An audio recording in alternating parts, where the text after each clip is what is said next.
Hello everyone, welcome to my channel. आज इस video में हम बात करेंगे कंप्यूटर लैंग्वेज के बारे में कि कंप्यूटर लैंग्वेज होती क्या है। अब कंप्यूटर लैंग्वेज क्या होती है, इससे पहले हम ये समझते हैं कि ये लैंग्वेज क्या होती है, भाषा क्या होती है। अच्छा, अब भाषा को अच्छे से समझिए, देखिए, ध्यान से सुनना है कि भाषा क्या होती है। भाषा ये एक मीडियम होता है कि एक ह्यूमन बीइंग यानी कि एक व्यक्ति अपनी बात को किसी दूसरे व्यक्ति को समझा सकता है, और वो जिस भी माध्यम का उपयोग करता है समझाने के लिए, उसे ही भाषा कहा जाता है। समझ में आया? जैसे कि अगर मुझे मेरी बात आपको समझानी है तो मैं जिस भी माध्यम का उपयोग कर रहा हूँ मेरी बात को समझाने के लिए, वही एक क्या होती है, एक लैंग्वेज होती है। वही एक लैंग्वेज होती है। अब इसी प्रकार अब देखिए कंप्यूटर लैंग्वेज क्या होती है। अब कंप्यूटर लैंग्वेज देखते हैं कि कंप्यूटर लैंग्वेज क्या होती है। अब कंप्यूटर लैंग्वेज ये मेरी भाषा को तो समझता नहीं, क्योंकि मैं हिंदी बोल रहा हूँ, मैं मान लो इंग्लिश बोलता हूँ, हिंदी बोलता हूँ, तो अब इसको ये कंप्यूटर तो समझेगा नहीं। अब कंप्यूटर समझता क्या है, सिर्फ अपनी लैंग्वेज समझता है, ठीक है। और कंप्यूटर अपनी लैंग्वेज समझता है, तो कंप्यूटर की लैंग्वेज क्या होती है, कंप्यूटर लैंग्वेज समझता है 0 और 1 को समझता है। सिर्फ कंप्यूटर की भाषा 0 और 1 होती है, ठीक है। मशीन लैंग्वेज बोलते हैं इसको, 0 और 1 को। जैसे कि मशीन सिर्फ ऑन और ऑफ़ को समझती है ना, तो ऐसे ही कंप्यूटर में भी ऑन और ऑफ़ ही होता है। जैसे कि आपका फ़ैन है घर में, तो वो फ़ैन सिर्फ ऑन और ऑफ़ को ही तो समझता है। या तो वो ऑन कर देंगे तो आप चल जाएगा, और ऑफ़ कर देंगे तो वो बंद हो जाएगा। सिर्फ 2 ही चीज़ समझ सकता है। ऑन में क्या कोड दिया गया है, उसके लिए 1 दिया गया है, और ऑफ़ के लिए क्या दिया गया है, 0 दिया गया है। इसी प्रकार कंप्यूटर सिर्फ ऑन और ऑफ़ को ही समझता है, ठीक है। अब देखते हैं ये ऑन और ऑफ़ और ये मशीन लैंग्वेज होती क्या है, ठीक है। अब समझते हैं कंप्यूटर लैंग्वेज में कितने प्रकार की होती है कंप्यूटर लैंग्वेज, ठीक है। कंप्यूटर लैंग्वेज 3 प्रकार की होती है। पहली होती है मशीन लैंग्वेज, दूसरी होती है असेंबली लैंग्वेज, और तीसरी होती है हाई लेवल लैंग्वेज। अब ये मशीन लैंग्वेज क्या होती है, असेंबली लैंग्वेज क्या होती है, हाई लेवल लैंग्वेज क्या होती है, तो इसमें मैंने अभी बताया था कि मशीन लैंग्वेज जो सिर्फ कंप्यूटर मशीनी भाषा में समझता है, यानी कि 0 और 1 को समझता है कंप्यूटर। इनको बाइनरी डिजिट बोला जाता है। ऐसे ही करके देखिए, ये कोड दिया जाता है, ठीक है। ऐसे भाषा को समझाने के लिए 0 0 1 1 ऐसे करके कंप्यूटर को एक कोड दिया जाता है, उसके अकॉर्डिंग वो फिर अपने ये कोड को समझता है, ठीक है।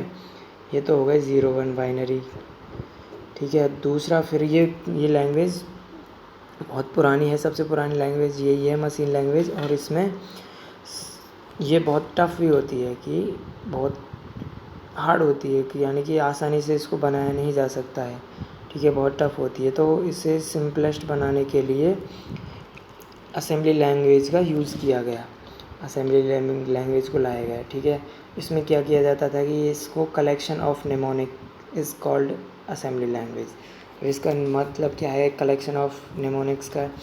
इसके अंतर्गत इसमें हम पहले से ही इसको याद दिलाने के लिए पहले से ही कीवर्ड डाल देते थे। क्या, जैसे कि ऐड के लिए हमने क्या डाल दिया, एडिशन के लिए ऐड डाल दिया, सब्सट्रैक्शन के लिए SUB डाल दिया, मल्टीप्लाई के लिए डाल दिया, एंड ऐसे ही कोड पहले से डाल दिए जाते थे, तो फिर वो 0 और 1 में कन्वर्ट होकर के कंप्यूटर अपने उसको समझता था, ठीक है। फिर ये भी थोड़ी सिंपल थी, इससे तो सिंपल ही थी कंपैरिजन में मशीन लेवल लैंग्वेज के में।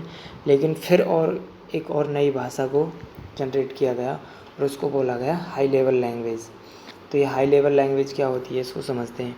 अ programming language close to human being, human language, यानी कि ये जो मनुष्य के सबसे पास में होती है ना, वही हाई लेवल लैंग्वेज होती है। अब इसको अच्छे से समझते हैं कि हाई लेवल लैंग्वेज क्या होती है, इसको मैं बताता हूँ। देख, ये मशीन, ठीक है, और ये हैं हम यूज़र। यहाँ पे देखिए, यूज़र या प्रोग्रामर जिसको बोलते हैं, जो हम प्रोग्राम करते हैं, ठीक है। यूज़र हैं और प्रोग्रामर हैं। तो ये मशीन से जो दूर रहेगी, दूर होगी, ठीक है, वो क्या कहलाएगी, हाई लेवल। और यूज़र के पास होगी, मशीन से दूर और यूज़र के पास, वो क्या कहलाएगी, हाई लेवल लैंग्वेज। और जो मशीन के तो पास होगी और यूज़र से दूर होगी तो वो क्या कहलाएगी, लो लेवल लैंग्वेज, जिसको हम मशीन लेवल लैंग्वेज बोलते हैं। ठीक है, समझ में आ गया। हाई लेवल और लो लेवल लैंग्वेज क्या होती है, यानी कि जो मशीन से दूर होगी वो तो हाई लेवल, मशीन से दूर और यूज़र के पास होगी। जो यूज़र कौन सी भाषाएं लैंग्वेज यूज़ करता है, जैसे कि हम इंग्लिश हो गई, हिंदी हो गई, और भी बहुत सारी लैंग्वेजेज जो यूज़ करते हैं वो हमारे पास में होती है, जिनको हम अच्छे से जानते हैं। और ये मशीन से तो बहुत दूर होती है, क्योंकि मशीन इन सबको नहीं समझता है, मशीन सिर्फ 0 और 1 को समझता है। ठीक है, दूर वाली क्या हो गई, हाई लेवल लैंग्वेज, और पास वाली क्या हो गई, लो लेवल लैंग्वेज। ठीक है, एक सेकंड, इसको अभी रफ कर देता हूँ मैं।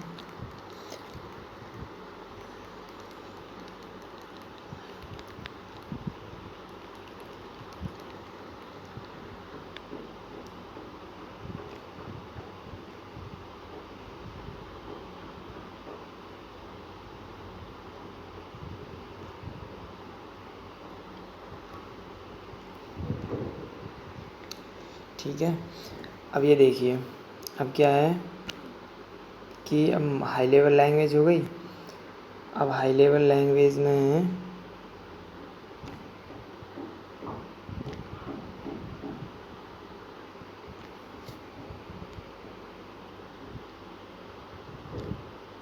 एक सेकंड दीजिए।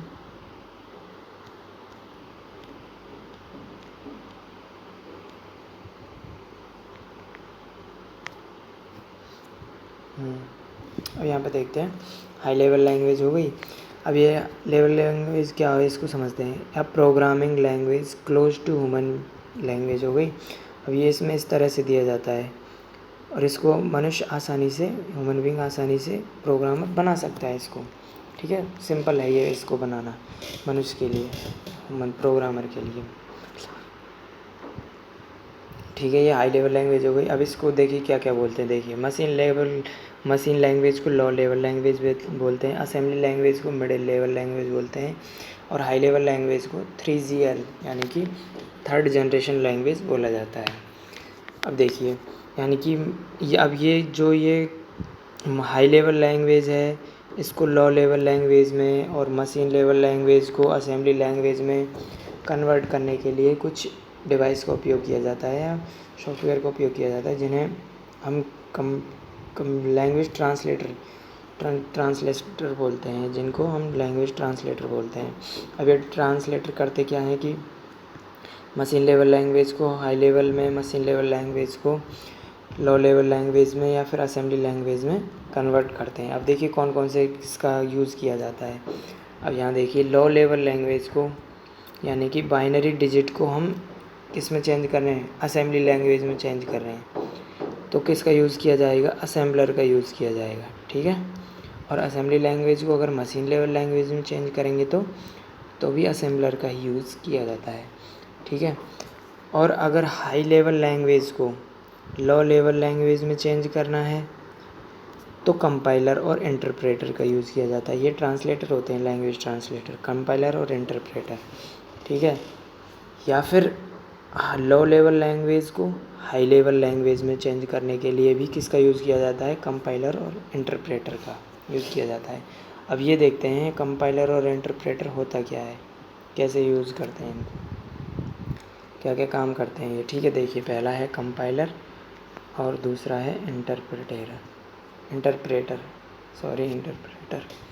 ठीक है, अब इसमें देखते हैं कि ये काम क्या करते हैं, दोनों ही एक ही काम ही करते हैं। देखिए, लो लेवल लैंग्वेज को किस में कन्वर्ट करता है कंपाइलर, हाई लेवल लैंग्वेज में। ठीक है, एंड इंटरप्रेटर भी काम क्या करता है, सेम काम करता है, लो लेवल लैंग्वेज को इंटरप्रेटर हाई लेवल लैंग्वेज में कन्वर्ट कर देता है। ठीक है, हाई लेवल लैंग्वेज में कन्वर्ट करता है। और दूसरा काम देखिए क्या है इनका, इसको मिटा देते हैं। अब दूसरा काम है कि ये कंपाइलर होता है जो पूरे प्रोग्राम को एक साथ ही ट्रांसलेट कर देता है। जैसे कि ये प्रोग्राम देखा और इसको पूरे को एक साथ ट्रांसलेट कर दिया। जो प्रोग्राम मिला इसको पूरे को एक साथ ट्रांसलेट कर दिया, जबकि इंटरप्रेटर पूरे प्रोग्राम में से लाइन बाय लाइन करता है, प्रोग्राम को ट्रांसलेट लाइन बाय लाइन करता है। ठीक है, तो जो ये प्रोग्राम को एक साथ ट्रांसलेट करता है ये तेज़ होगा, या फिर ये लाइन बाय कर रहा है जो तेज़ होगा? यानी कि जो पूरे प्रोग्राम को एक साथ ट्रांसलेट कर रहा है वही तेज़ होगा ना। तो ये हो जाएगा, क्या हो जाएगा, ये हो जाएगा फास्टर और ये हो जाएगा स्लोअर।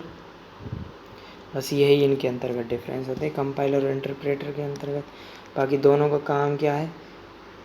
लैंग्वेज ट्रांसलेटर, यानी कि लो लेवल लैंग्वेज को हाई लेवल लैंग्वेज में ट्रांसलेट करना। बस यही इन दोनों का काम है, और यही क्या होती है? कंप्यूटर लैंग्वेज होती है। तो अच्छे से समझ में आ गया होगा कंप्यूटर लैंग्वेज। फिर हम अब इसके बाद अब हम इसके क्वेश्चंस को करेंगे MCQ अगली वीडियो में, फिर और क्लियर हो जाएगा। ठीक है, थैंक यू, आज के लिए इतना ही काफ़ी है।